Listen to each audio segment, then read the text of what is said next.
kita lihat yang prospek, oh ini suaranya bagus tapi nggak moncer, nah itu bisa diambil.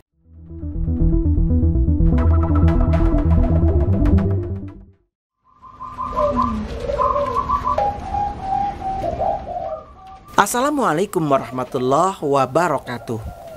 Kung mania yang mau mencoba untuk lebih serius beternak perkutut, tidak ada salahnya menyimak penuturan pemilik peternakan perkutut Bangkok Atar Bird Farm tentang bagaimana tips sukses beternak perkutut. Silakan disimak. Wassalamualaikum warahmatullahi wabarakatuh. Kalau untuk breeding itu ya, untuk pemula awal yang jelas kan pemilihan jantan betina ya Pak. Boleh silakan kalau misalkan mau langsung ke beli misalkan omjokan atau apa yang murah itu. Tapi kalau saya sendiri menyarankan mending beli yang udah produksi Pak. Biarpun yang harganya yang murah-murah aja. Jangan yang langsung mahal gitu loh. Kalau dia perawatannya udah paham, bolehlah beli yang udah jadi, oh ini udah anak-anakannya bagus, harganya udah lumayan tinggi, karena ada duit beli, silahkan nggak masalah. Tapi kalau untuk pemula, untuk belajar, mending beli yang bahan aja.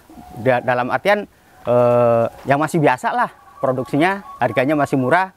Karena apa? Yang namanya baru belajar kan, banyak kan belum menguasai banyak lah Pak. Jadi istilahnya sambil belajar, nanti kita masukin kandang untuk produksi. Oh ini gimana sih hasilnya?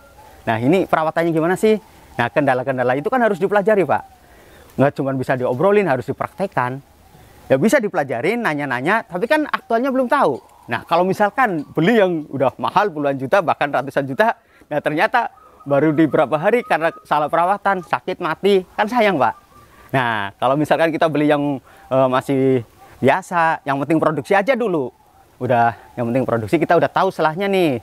Untuk kasih makannya seperti apa, penjemurannya seperti apa, cara kandangnya seperti apa. Nah kita udah paham semua, udah jelas produksi, udah tahu hasilnya. Nah kita meningkat lagi ke yang lebih bagus lah. Nanti sambil kita belajar suara-suaranya, yang masuk pakem lomba seperti apa, yang burung-burung juara itu bisa lari ke tempat lomba. Kita bisa mantau di lapang, beli di lapang, sama nanya-nanya ke teman-teman di lapang untuk kualitas yang buat ternak lomba seperti apa gitu kan. Itu tapi biasanya kalau harga udah di lapang, harganya udah luar biasa Pak. Karena burung-burung di lapang itu kan pasti yang dibawa kualitas-kualitas terbaik dari masing-masing farm gitu kan. Nggak mungkin yang biasa bisa dibawakan, nggak mungkin gitu. Paling nggak udah pilihan, pasti harganya udah mahal.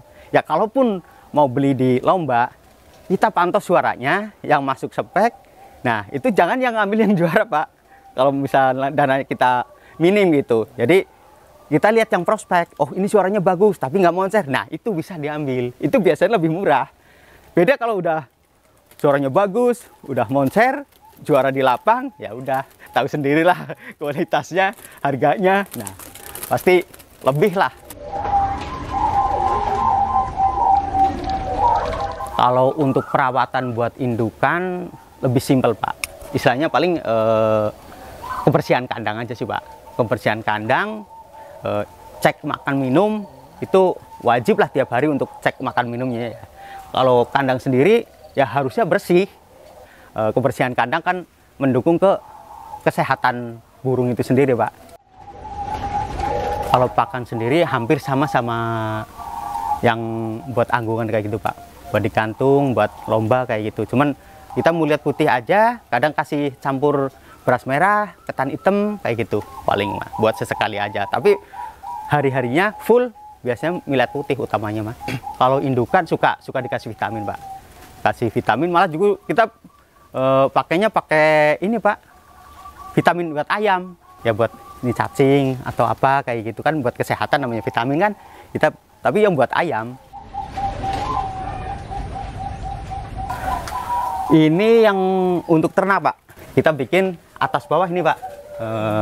Jadi tadinya kan saya bikin plong tuh Pak, jadi ngeplong karena keterbatasan tempat juga, pengen indukannya banyak. Nah kita bikin saya sekat lagi gitu, saya sekat lagi ya. Tujuannya nggak cuma pengen banyak aja sih Pak, jadi ke arah pas produksi itu, kalau misalkan plong itu bagus, sehat, burung juga terbangnya leluasa gitu kan.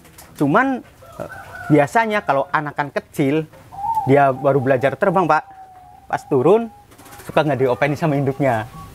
Kita harus rajin gitu kan, naikin lagi gitu. Tapi kadang kalau udah kayak gitu juga masih suka ini Pak, masih mati gitu kebanyakan. Kalau ini turun, indukannya masih turun, masih ngopenin gitu. Saya harapannya ke situ.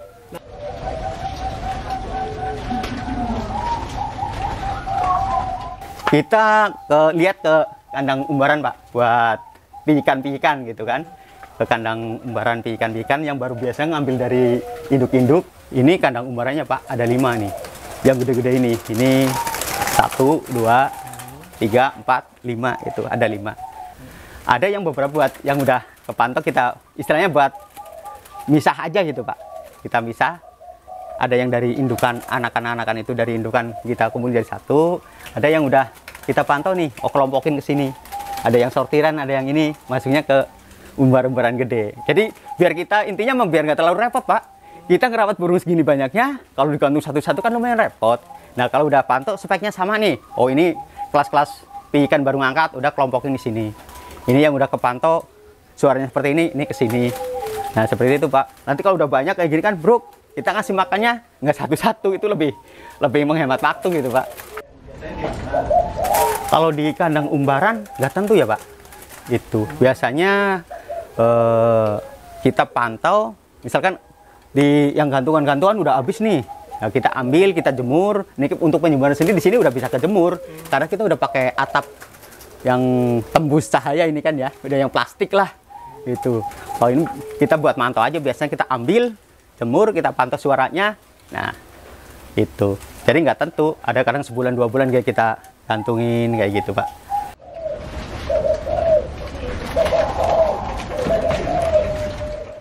Kesulitannya bisa dikatakan sedikit Pak, hampir bisa dikatakan mudah sih ya.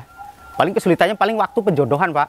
Waktu penjodohan indukan itu kan mau diternak itu kadang susahnya ada jantan yang galak gitu Pak. Ada yang galak, apalagi yang udah pernah dijodohin gitu, dia udah sangat dewasa, udah birahinya tinggi, dan suka galak banget, suka matokin betinanya. Kalau kita nggak kontrol bisa botak, bisa nyampe meninggal juga gitu burung.